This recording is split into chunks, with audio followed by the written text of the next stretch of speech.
నీ పాద ధూళిని అబ్రహాము చెప్తున్నాడు కదా, ఇంకొక మారే ప్రభుతో తెగించి మాట్లాడుతున్నాను, నేను దుమ్మును ధూళిని. అర్థమవుతుందా? ఏం చెప్తున్నాడు? సొదొమ గొమొర్రా ఉన్న లోతు విషయంలో దేవునితో మాట్లాడటానికి, లోతు కుటుంబాన్ని తప్పించడానికి తాపత్రయపడుతూ 50, 40, 30, 20, 10 అని ఇక్కడికి వచ్చేసిన అబ్రహాము దేవునితో ఇంకొక మారు మాత్రమే తెగించి మాట్లాడుతున్నాను అని చెప్తూ, నేను దుమ్ముని అంటే దుమ్ములో ధూళిలో ఏమన్నా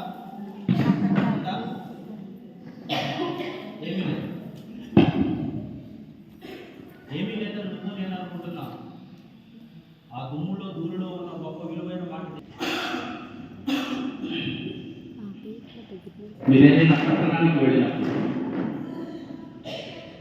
ఏదైనా కుటుంబానికి వెళ్ళినప్పుడు, ఏదైనా గ్రామానికి వెళ్ళినప్పుడు మిమ్మల్ని కనుక చేర్చుకోకపోతే వచ్చేసేటప్పుడు ఆ పట్టణపు గమని దగ్గర ఎలా దొరకదు చాలు. ఏమన్నాడు?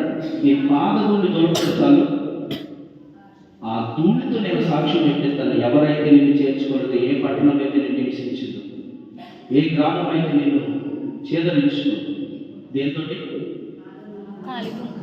అంటే దుమ్ములో ఏమీ లేదు, కాలి బూడిదైపోయిన దాంట్లో ఏముంది? బూడిద అని నువ్వు అంటున్నావు, కానీ ఆ బూడిదను కూడా సాక్షిగా నిలబెడతాను అంటున్నాడు. ఇంకా ఏం చెప్తున్నాడు తెలుసా? ఏమీ లేదు ప్రభు, నా జీవితంలో అంతా గుర్తుపాలైపోయింది నువ్వు అనుకుంటే బూడిదకు ప్రతిగా పూదండను నీకు ఇస్తాను అంటున్నాడు. అంటే ఆ బూడిద, నేను దుమ్ముని ధూళిని అని తగ్గించుకుని అబ్రహాము ప్రార్థన ఆలోచించలేదా? అంటే బూడిదలో ఏమీ లేదని చెప్తున్న నా జీవితంలో దేవుని ఎదుట ఏమీ లేని నిస్సహాయం అని ఒప్పుకునే స్థితి మనకి ఉండాలి.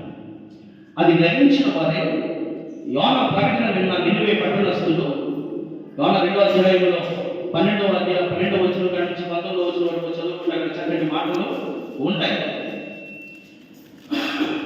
ఏం చేశారంటే తెలుసా? సింహాసనం మీద ఉన్న రాజు మొదలు